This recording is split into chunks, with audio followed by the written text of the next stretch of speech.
بسم اللہ الرحمن الرحیم۔ سحری کھا کر سونے کا نقصان۔ جو لوگ سحری کھا کر سو جاتے ہیں ان کے ساتھ کیا ہوتا ہے خود ہی دیکھ لیں۔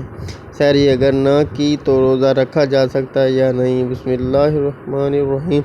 حضرت عائشہ رضی اللہ تعالیٰ عنہ کی مشہور روایت ہے کہ ترجمہ: پھر جب مؤذن فجر کی اذان دے کر خاموش ہو جاتا ہے اور فجر طلوع ہو جاتی ہے، یعنی صبح کی روشنی پھیلنے لگتی ہے، تو آپ صلی اللہ علیہ وسلم کھڑے ہوتے اور 2 رکعت ہلکی یعنی فجر کی سنتیں پڑھتے اور اس کے بعد اپنی دائیں کروٹ پر لیٹ جاتے تھے، یہاں تک کہ مؤذن اقامت کہنے کی اجازت حاصل کرنے کے لیے آپ صلی اللہ علیہ وسلم کے پاس آتا تو آپ صلی اللہ علیہ وسلم نماز کے لیے مسجد تشریف لے جاتے۔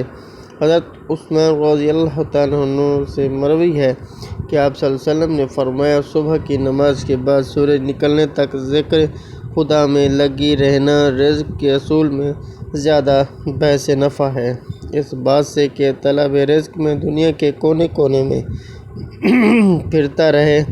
حدیث کا مرتبہ۔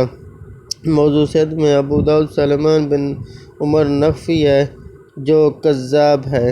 ترجمہ: سید فاطمہ رضی اللہ تعالیٰ عنہ بیان کرتی ہیں کہ میں صبح کے وقت سوئی ہوئی تھی، رسول صلی اللہ علیہ وسلم نے پاس سے گزرے اور آپ صلی اللہ علیہ وسلم نے مجھے پاؤں سے ہلا کر فرمایا، بیٹی اٹھو، اپنے رب کی طرف سے رزق کی تقسیم میں شامل ہو جاؤ اور غفلت شار لوگوں کی عادت اختیار نہ کرو۔ اللہ تعالیٰ طلوع فجر سے طلوع آفتاب تک لوگوں کا رزق تقسیم کرتے ہیں۔ حضرت انس بن مالک رضی اللہ تعالیٰ عنہ سے روایت ہے۔ ترجمہ: تلاش رزق کی خاطر نماز فجر سے طلوع آفتاب تک مت سویا کرو۔ جب حضرت انس نے اس کی وضاحت طلب کی گئی تو فرمایا کہ اس وقت 70 مرتبہ تسبیح، تکبیر اور استغفار کرنے سے روزی میں برکت ہوتی ہے۔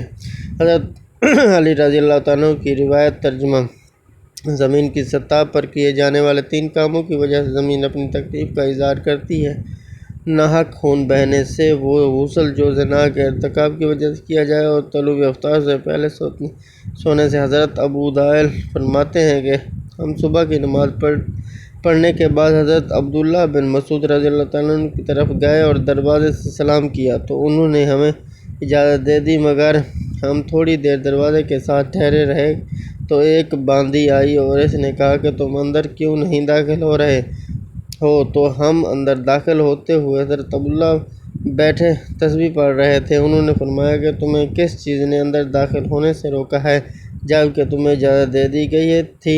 تو ہم نے کہا کہ کوئی بات نہیں سوائے اس کے کہ ہم نے خیال کیا کہ گھر والوں میں سے کوئی سو رہا ہو۔ تو عبداللہ نے فرمایا کہ تم نے بن عبداللہ کے گھر والوں کے بارے میں غفلت کا گمان کیا۔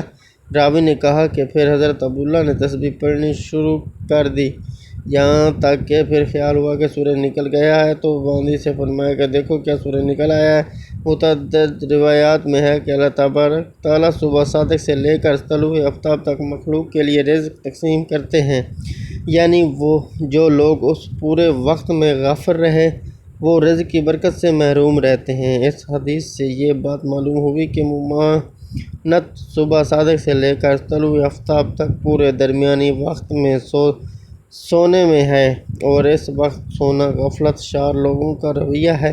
اسی طرح سلف کے تعامل کے بھی خلاف ہے۔ نبی صلی اللہ علیہ وسلم اور صحابہ کرام کا طریقہ کار یہ تھا کہ جب فجر کی نماز پڑھ لیتے تو طلوع آفتاب تک اپنی نماز کی جگہ ہی بیٹھے رہتے تھے اور ذکر و اذکار میں مشغول رہتے۔ اس وقت میں ذکر خدا میں لگے رہنا رزق کے اصول کے لیے زیادہ نفع بخش ہے۔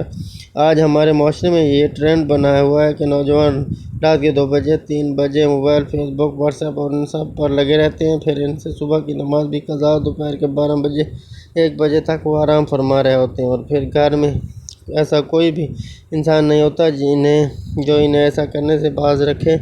آج ہم آپ کو بتائیں کہ حضرت محمد صلی اللہ علیہ وسلم نے ایسے نوجوانوں کے بارے میں فرمایا کہ کیا کچھ ان کی قسمت میں لکھ دیا جاتا ہے جو ایسے حالات کی لپیٹ میں آ چکے ہیں۔ حضرت عبداللہ بن عباس رضی اللہ تعالیٰ عنہ سے مروی ہے کہ جو بھی انسان صبح سویا پڑا رہتا ہے تو اس کے عمل کو اسلام میں سخت ناپسند قرار دیا گیا ہے کہ دوپہر کے علاوہ کسی بھی اور وقت میں مت سویا کرو، جسے کیلو کہا جاتا ہے کہ دوپہر کے اوقات میں ہی ادا کیا جاتا ہے، اور یہ عمل ہمارے نبی حضرت محمد صلی اللہ علیہ وسلم بھی کیا کرتے تھے۔